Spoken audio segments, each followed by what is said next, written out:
Yo, welcome back to the JVaz show. I'm your host, JVaz. We just got done with the first segment of Tacos y Tequila with JVaz, and we're about to jump into the second part of the show, man, where I get to talk to my co-host or my guests. I'm even call them guests more than anything. And we'll get to know them as artists, and we get to have a little different conversations with them and whatnot. And joining me today, as you guys can see on the Tacos y Tequila first part of the show, I got Xicano Vega with me.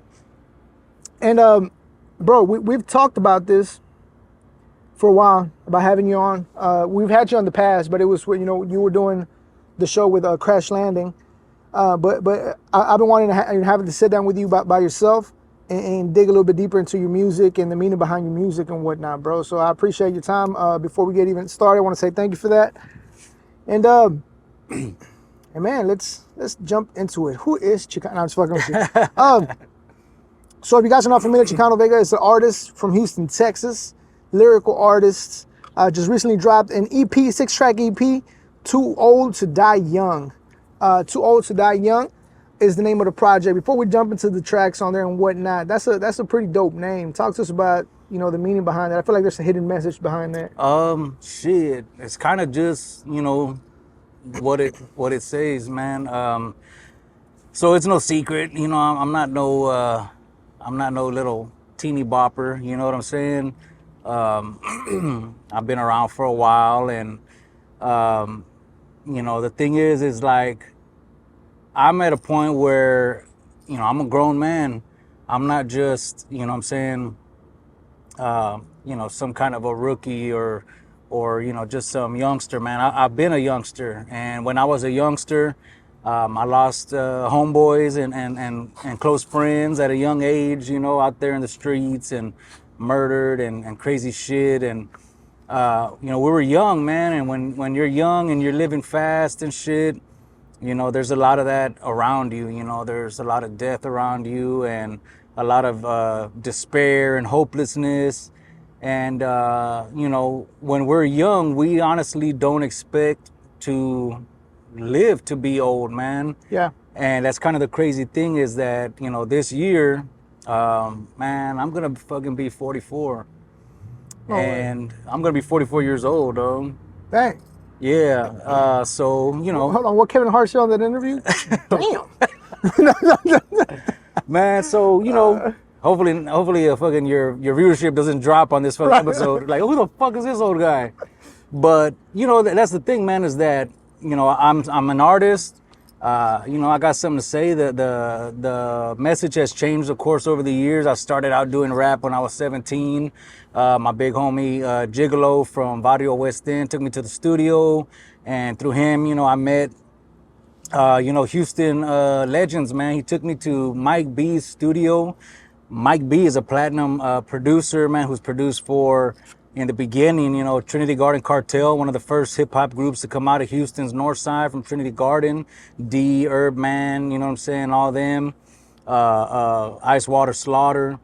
And I met those guys at 17 years old, man, rapping. And we were rapping, the gangster rap that was, prevalent at that time. Murder, kill, sell drugs, shit like that. And that was my message as a teenager. I got older. I got into church, man. I became a born-again Christian, you know what I'm saying? And so then my life took that turn. So my music did as well, you know what I'm saying? I was doing gospel rap. I was a gospel rapper known as Gangsta Loke. Gangsta Loke. And, was doing music to reach out to the streets, to, hopefully give them some hope, turn their lives around, being someone who personally has had friends that have, lost their lives to, violence in the street and drugs and shit. And then as I've gotten older, I took a hiatus from music for maybe about 9 years, didn't do shit. Dropped a few freestyles on Instagram here and there, but really wasn't doing music, man. Just working and being a family man, husband, father.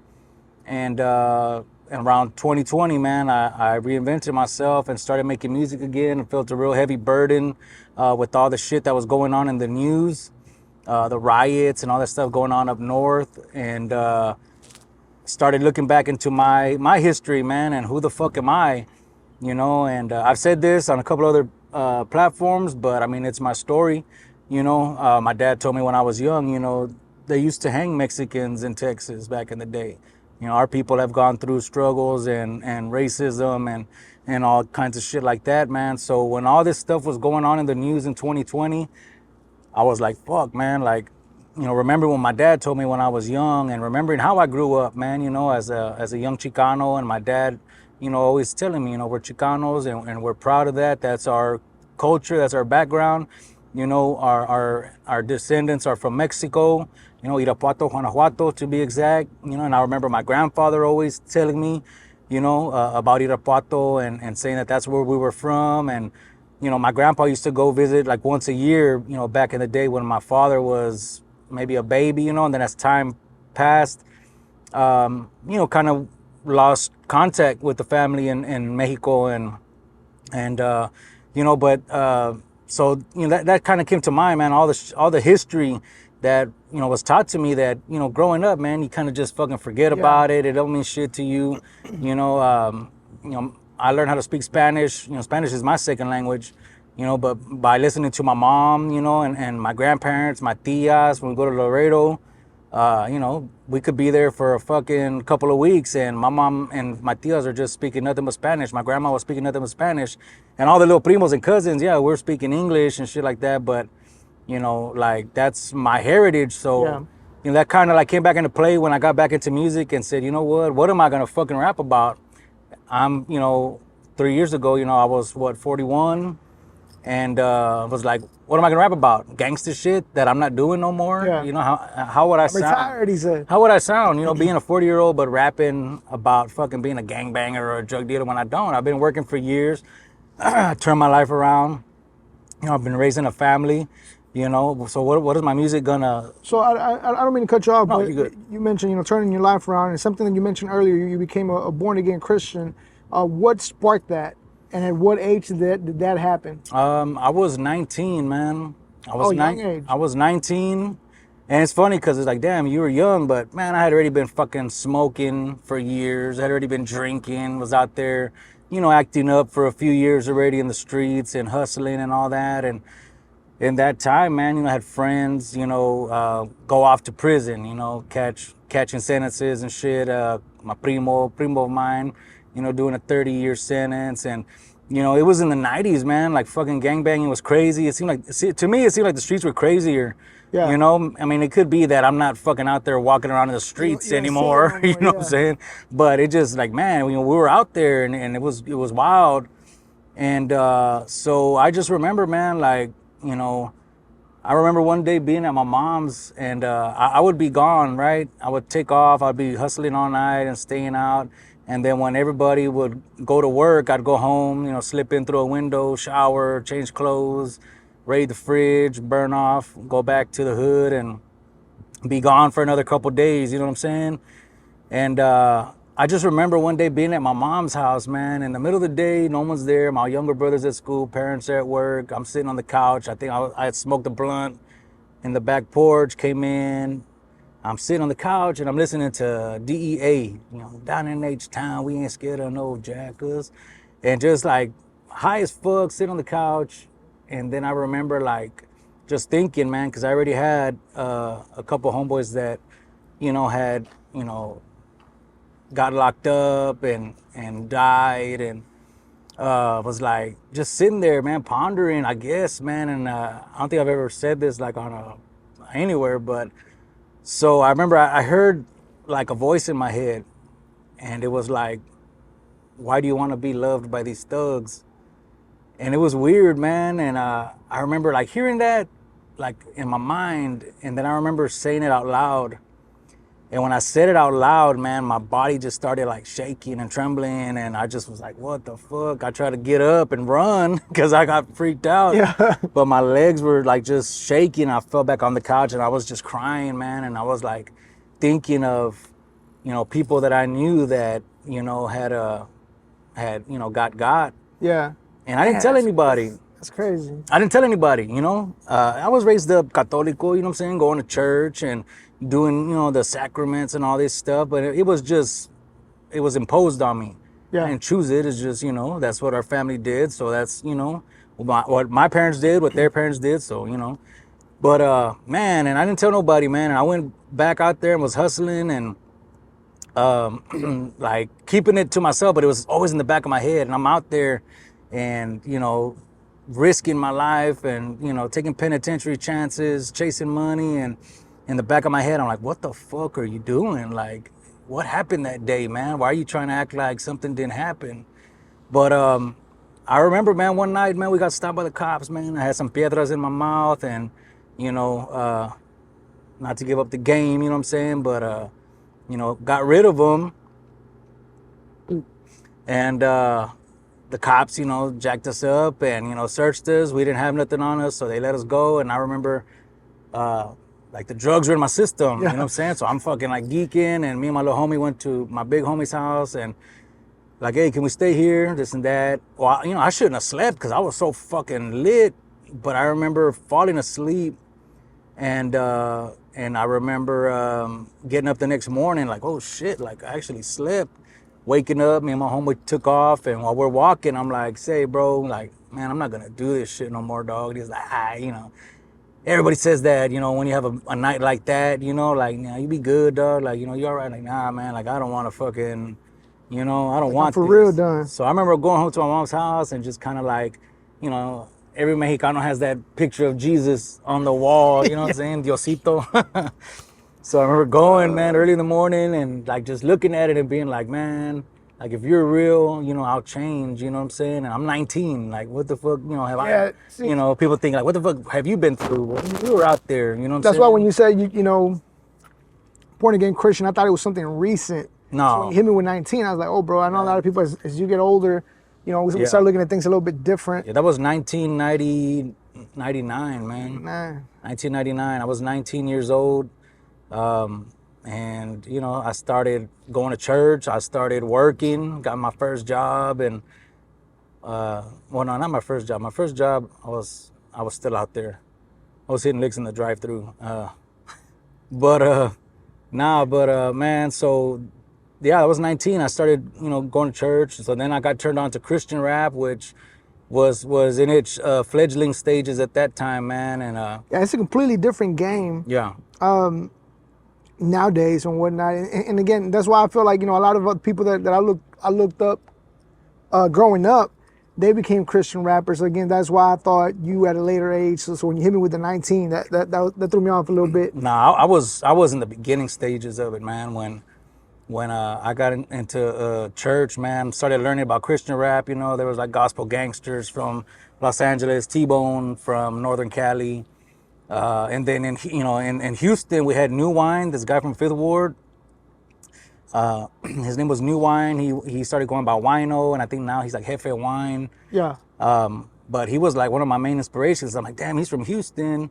He had got shot in the face and survived and turned his life around. And I started, like, damn, like this guy was like one of my biggest influences, man. So I started doing rap kind of like that, and with a message, for my friends, to turn their lives around and shit like that. So that got us to who Xicano Vega is now, right? Yeah. And like we said, the Too Old to Die Young EP just recently dropped last month in February. 6-track EP. You got the singles on there you previously released, They Watching and Skyline. Mm-hmm. The other tracks on there is Tierra, Lost Boys, La Ciudad, and Pops Was Out. My three favorites are Tierra, Pops Was Out, Skyline, and I like They Watching, but I feel like that one, since it's a little bit older, I don't want to bring it up because we already got that single. Yeah. So it's not Christian rap, obviously. It's lyrical music. But you know what? Before we get into that, because I want to dive a little bit deeper into the meaning behind your lyrics and your music. As we mentioned, your name is Xicano Vega. Right now, we're at the time where, recently it got brought up, who's the best Chicano rapper, and it popped up this big conversation of what even is Chicano rap and who's categorized as a Chicano rapper. So since it is in your name, and I feel like you're a lot more educated than I am on that lifestyle, what does being Chicano mean to you? What makes you Chicano? So, to me, personally, Chicano is it's a nod to our heritage. Of course, you know, being descendants of Mexicanos, you know what I'm saying? I know you were born there, you know Yeah. what I'm saying? And, you know, just the same, you know, your ancestry is from Mexico, I would assume, you know what I'm Yeah. saying? As is mine, you know, of course, I'm further removed, as I would say I'm a third generation American. And, you know, you are, would you consider yourself first, or would you consider your children to be first? My children will probably be They'll be first because first I still generation because you're consider, born yeah, in Mexico, yeah. right? So I was born here in Houston. My father was born here in Houston.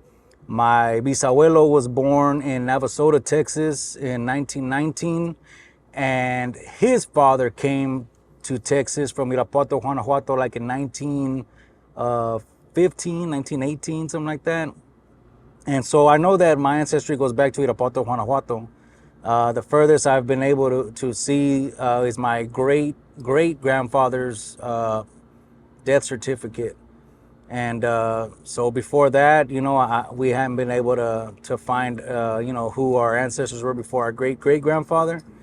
But I know that I come from Mexican, you know what I'm saying? Mexican descent. So to me, growing up, my understanding has always been that Chicano was, you know, a person of Mexican descent. Of course, the term Chicano, Xicano, comes from an abbreviated version of Mexicano, the Mexicanos being the Aztecas, you know what I'm saying, who were just one of many tribes, you know what I'm saying, in Mexico, man.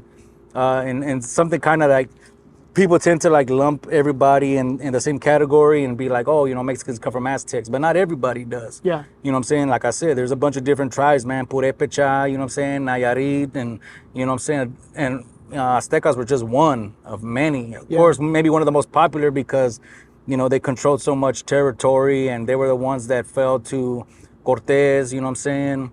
See, this is why, you know, I wanted to have this conversation with you, because when I listen to your music, it's you got some informative lyrics. Obviously, lyrical is the right term for it, but I guess in a short, just to get a short answer to continue with my other question. Yeah.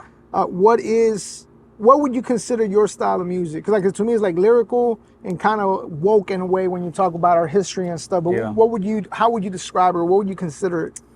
Man, honestly, I know it's not like a term that's caught on or that anybody's using, man, but really, like when people ask me, just like you did, I just say grown man shit. Grown shit. You know, really, because You start eating onions and shit. You know what I'm saying? eat some mole. Nah. I might start rapping. You know what I'm saying? But you know, it's like I said, when I was reinventing myself in 2020, it's like, well, what am I gonna rap about? I'm not fucking selling crack. I'm not robbing people.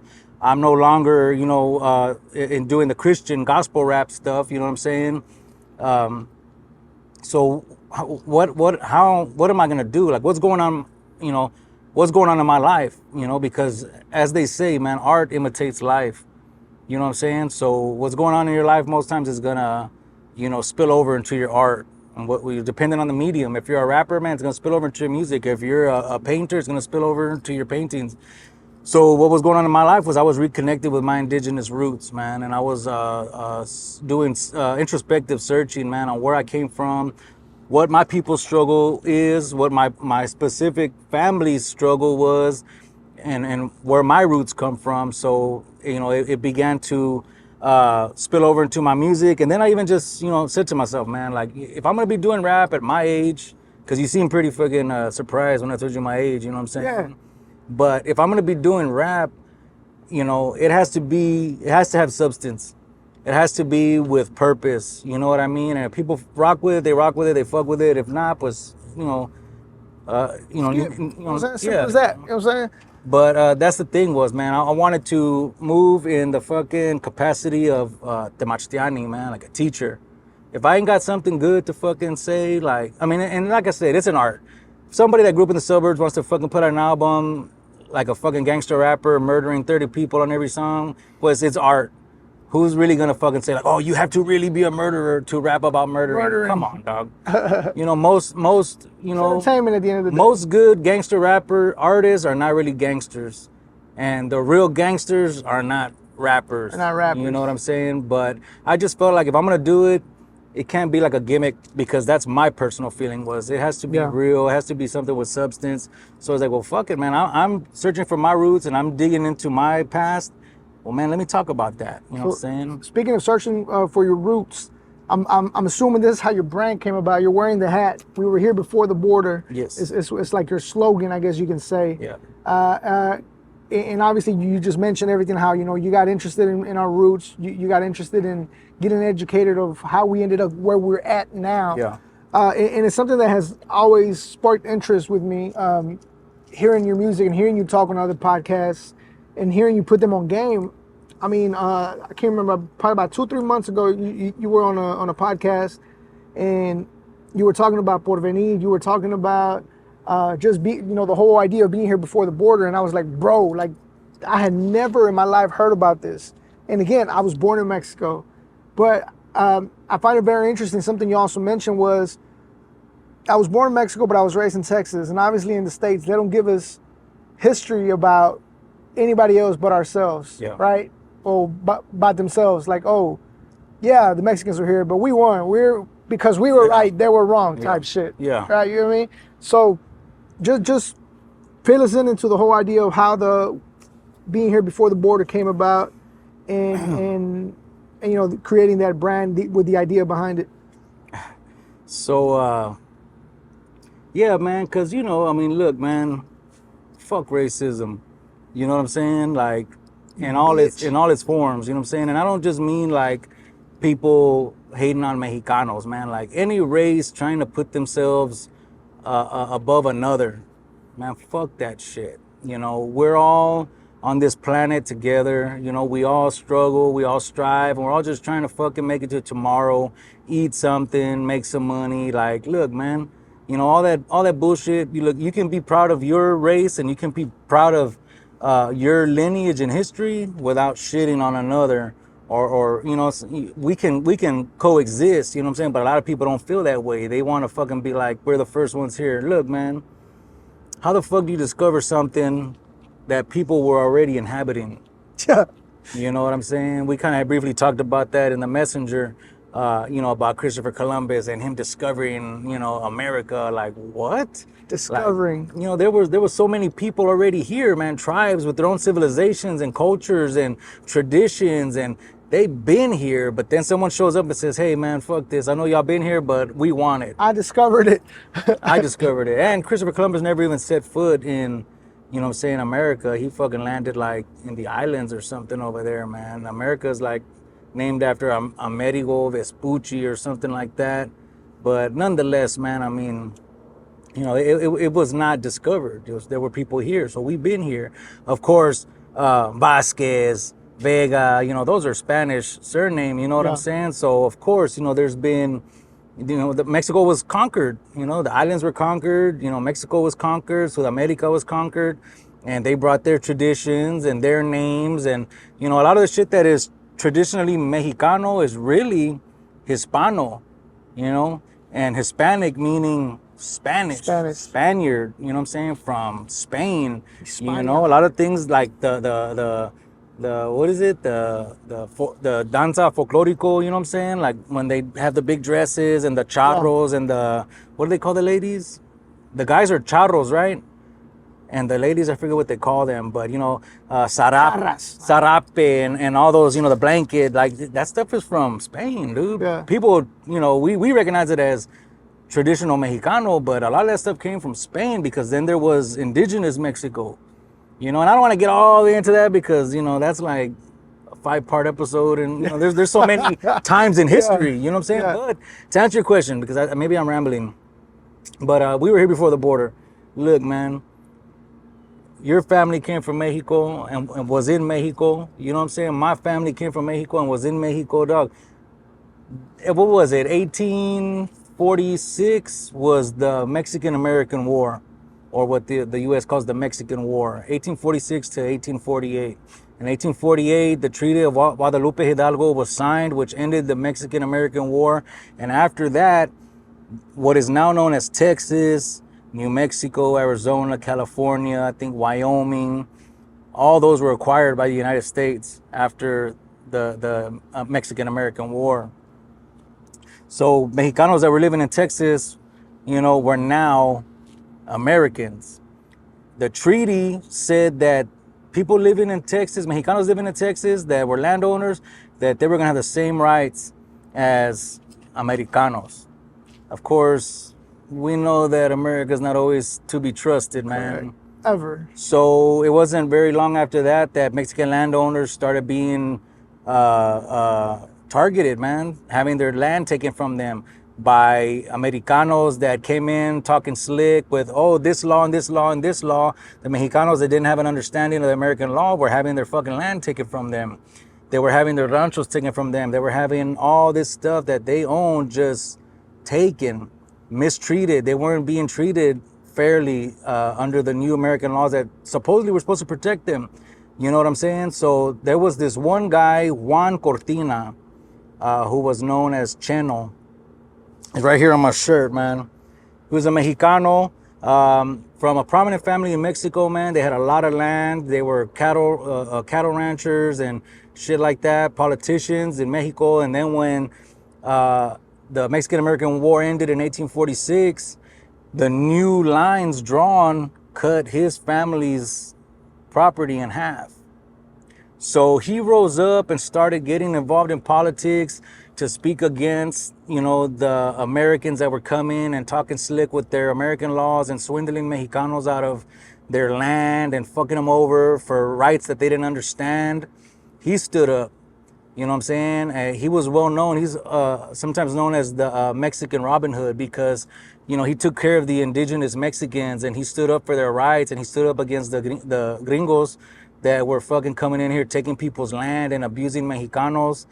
And so one day in Brownsville, he's riding his horse through town and he sees this old white sheriff's deputy beating on an old Mexicano who used to work for him, actually. So he recognized the guy. He said, damn, man, why is this cop beating him? Goes up to him and says, hey, what's the problem? And the sheriff is like, none of your business, Mexican, move along. Continues to whoop the guy. Yeah, sound familiar? You know what I'm saying? But check this out, though. Juan Cortina didn't, he didn't have a phone to take it out and record. But he didn't get out a piece of paper and start recording the incident. You know what he did? He fucking shot the sheriff. He pulled out his gun and shot the sheriff. Took the guy that was getting beat on the horse and burned off with him. You know what I'm saying?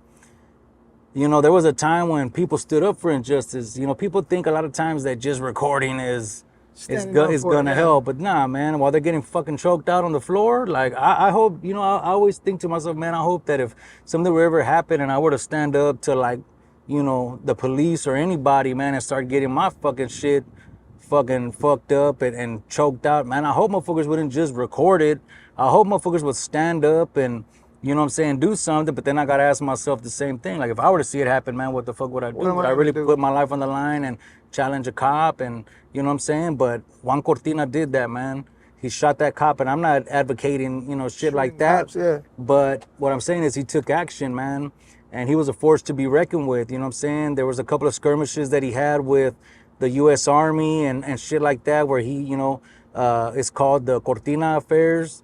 And, they went into Brownsville and they took over the whole town and made demands. And, you know what I'm saying? Like, I think like, fuck, what a time to be alive. You know what I'm saying? But I think to me, it's more like a history lesson, man, for us to learn and hold on to and think like, man. So see, you mentioned history lesson, but let me ask you this. Considering that when we come to school here in the States, our history is not around that. Right, we don't get to hear the bad. Yeah, exactly. And I've told you before, I'm intrigued on. I wonder what kind of history gets taught in other countries, right? Yeah. How do they paint us out to be? All right. So my question to you is, how do you find all of this stuff out? Considering that when we have history classes in the States, we don't get taught about these, the dark side of America. I guess you can call it. Yeah. And it's funny because like we were saying earlier, I remember like being in third grade and being taught, remember the Alamo, and how Davy Crockett and Jim Bowie and they were so heroic and blah, blah, blah. And the evil Mexicanos were 5,000 strong and they had them surrounded and they fought all night. And I'm just like, I remember being in third grade, dude, like 8 years old and being like, man, that's crazy, right? How all the Mexicans are bad guys. All the Mexicans are bad guys, Bad dog? Like, hombres. what? Yeah, you know what I'm saying? And I'm like, That's fucking funny. you know, Santa Yeah. Anna was this big villain, and you know what I'm saying? You know, they killed the few people that were at the Alamo, and they were just ruthless. And I just like, man, as a third grader thinking that, because I remember my dad telling me, hey man, we're Chicanos, we're from Mexican descent, and then they're teaching this in school, and I'm just like, man, these Mexicanos sound fucking mean. Like, dog, what the fuck? I don't want to be there. Yeah. And it's kind of funny because as it is growing up, you know what I'm saying? I was güerito, you know what I'm saying? You see the picture on fucking Too Old to Die Young, man, you know what I'm saying? That's Yeah. me in elementary. You know, I was always being picked on by my friends because I'm güero, you know what I'm saying? Hey, white boy, and this and that. Like, to us, that's an insult. Yeah. You know what I'm saying? Like, I'm like, fuck, man, I wish I was darker, though. I wish I was more tanned and shit. Hey, did you say that? You speaking of racism and what you just mentioned, I just want to make a quick little, I guess, joke in a way. My niece, she goes to college in Monterrey, and she's a little morenita, right? She's a little bit darker than me. And there were my sister was telling my other sister that she was in college, and this other, I guess, light-skinned Mexican girl came up to her and told her, no sé por qué vas al colegio aquí si tú tienes color de sirvienta. Man. Like, bro, that's fucking. Who that's told her that? Another student. Wow. I like, bro, that's some shit you see on Rosa de Guadalupe. Like, tienes color de sirvienta type shit. You know what I'm saying? Shouts out to my niece. Malcriada. Malcriada. I forgot what that fucking. Oh. What was that on? You saw that? That damn novela? So many novelas. Yeah, I know. I know. Yeah, I was like, hold on. What was that? Like, Luz Clarita or Oh, something? man, I can't remember the name. Dude. Another one of the stories that you touched on, man, that I was very intrigued, and I kind of did my own little research just to figure out, you know, when did this happen? I think it was like 1814. The whole story of Porvenir. Yeah. When I first heard it, when I heard you talking about it, I'm telling you, it was one of the moments where I was like, hold on, did I hear that right? I stopped what I was doing, went back, and I just sat there and listened. Didn't want to, like, I guess, it was about Porvenir. So when I heard that, like I was mentioning, I kind of stopped doing what I was doing because it was like a history lesson for me. Because like I told you, you know, we all know this, that we don't hear about these stories. It's not convenient to hear these stories in American history. Yeah. Right? Because again, it's the dark side of America, right? I'm sure there's like a fucking documentary out there, and if there's not, we need to make one. Oh, there is. You know what I'm saying? So can you just And we can still make one. Can you just put us on what exactly happened with Porvenir? Because when I heard it from you, I was like, bro, that's some fucked up shit. Yeah. But this happened around 1815, 1814, correct? Yes. No. 1918. 1918. There you go. 1918, the Porvenir Massacre happened in Porvenir, Texas. And I came across it, man, like I said, and during the shutdown, man, you know, everyone was at home. I was working from home for a couple of weeks, and man was just like really, you know, delving into it, man. Like I said, I remember my dad saying that, you know, Mexicanos used to get hanged and stuff, so I looked that up. Goliad, Texas, you know what I'm saying? The hanging tree. I actually took my family there during the shutdown, man. We drove out there to Goliad. We saw the hanging tree that's still there in front of the courthouse. It was used for hangings. They hung hundreds of Mexicanos. There was something called the Cart Wars that happened here in Texas, man, that, you know, Mexican cart drivers were being attacked. You know, they were attacked by, you know, white Anglo, you know, Texans, man. And there was a lot of tension, you know. Everybody thought that all the Mexicanos were bandits, you know, sound familiar? Yeah. You know what I'm saying? And Bad hombres. there was a lot of tension going on, man. Everybody was scared. So every Mexicano they saw, oh, fuck, he's a raider, he's a bandit, you know. Fight them, get them, and take them and hang them in the hanging tree, you know. And it's part of Texas history, you know. If they want to talk Texas history, man, that's part of it. Mexican history is Texas history, is American history. You know what I'm saying? Like you can't just designate a month for Hispanic heritage, you know. And to be honest with you, like the shit that I've learned, I don't even like using the terms Latino or Hispanic, man, because those describe Europeans. Yeah. You know what I'm saying? Like, you know, that's to me, it's just like, you know, I don't really care for that. But you know, I know what people mean when they say it. Yeah. You know what I mean? But I started looking into it, man. I learned about the Porvenir Massacre in 1918. I learned about what they call La Matansa in 1915. You know, during the cart wars, that time was called La Matanza, man, because hundreds and hundreds, like the numbers are staggering to where they don't even have an exact number, because Mexicanos were being killed and they were just being discarded, man, like trash. You know, I was reading something where like it's an old account, like in an old newspaper from San Antonio or something, and back in the early 1900s, and people describing it, how it's not uncommon to find a dead Mexicano on the side of the road. You know what I'm saying? Because they were being hunted, they were being killed, and, you know, not given a proper burial, not, you know, being buried with dignity, you know what I'm saying? But just being discarded like an animal or something, you know, like trash. And by the hundreds, man. La Matanza, the 1915. You know, I learned about Porvenir in 1918, where the what is it? The police in Texas? It's the Texas Rangers. Texas Rangers, yeah. With the U.S. Army. You know, they went into the town of Porvenir and they killed every Mexicano from the age of 15 on up. Every old man, every father, and every teenager. They took them, they lined them up, and they shot them. They killed all of them. They wiped the town out. And that was the Texas Rangers, dog. And the Texas Rangers, like, you know, they fought that for the longest, you know, and denied it. But, you know, groups like Refusing to Forget out of Austin, Texas, they do a lot of work, man, where they've had the state erect plaques for Porvenir. They had the state erect a plaque for La Matanza de 1915. Like, you know, if it's part of history, it can't be swept under the rug, man. Correct. It's part of who we are. It's part of, you know, what brought us to where we are today. You know what I'm saying? And that's one of the things that I loved about a video that you sent me. I think it was yesterday, the day before yesterday. You sent me a video, and the guy said something that it has crossed my mind before. And when I've said it, people don't fully understand what I'm trying to say. But when I heard him say it, I clearly understood what he was talking about, because it's clear as day. We talk about 9/11. We talk about hashtag never forget, right? But as soon as we talk about, you know, slavery with African Americans, the first thing they tell them is get over it. It happened a long time ago, right? You just mentioned about how our Mexican history gets wiped out of the books because get over it. How convenient that you want, and again, this goes to show you how racism and how they still feel like they're above us, because never forget anything under that. Oh, get over it. Yeah. Yeah. It happened a long time ago. Yeah. It doesn't matter.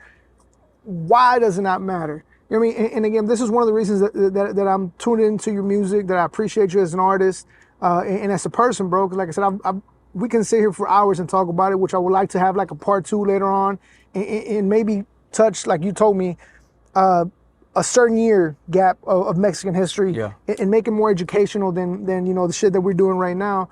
But if you're new to Xicano Vega, his music tells you, you know, if you pay attention, you get bits and pieces of parts of history, and just, it's educational, what I like to call it, because sometimes you say things and I'm like, bro, like that's, if you know what he's talking about, you'll catch on. Yeah. But, you know, I can see it going over people's heads possibly. But man, you know, we're going to cut it short. Our cameras are overheating. We're going to keep it real. Cameras are overheating. We're out here in the sun. So, you just dropped Too Old to Die Young, 6-track EP. Make sure you guys stream that, available on all streaming services now.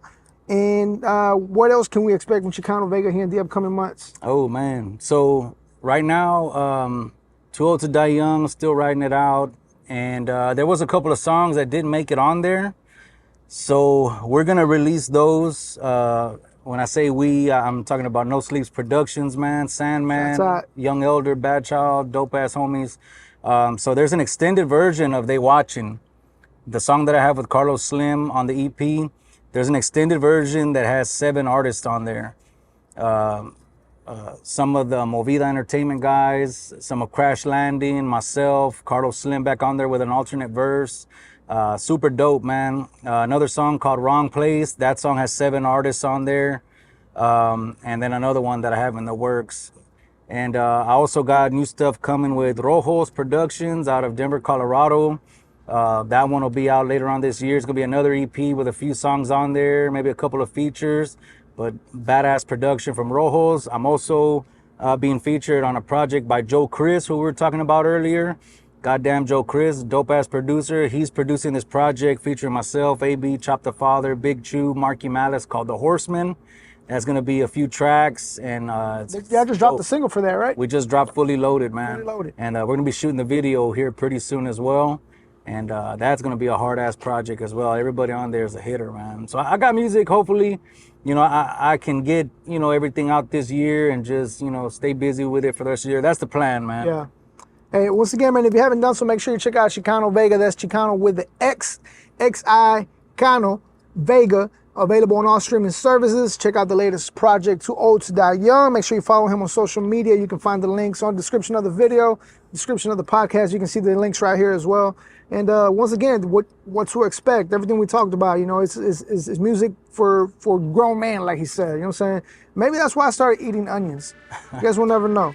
But hey, we're gonna wrap it up, man. Once again, Xicano Vega, we appreciate your time, bro. We appreciate you for having me. bringing I us out here. appreciate it. I'm a big fan. One of your favorite spots, and appreciate you, bro. Once again, I'm JVaz, Xicano Vega, and you're watching the JVaz Show. Let's go.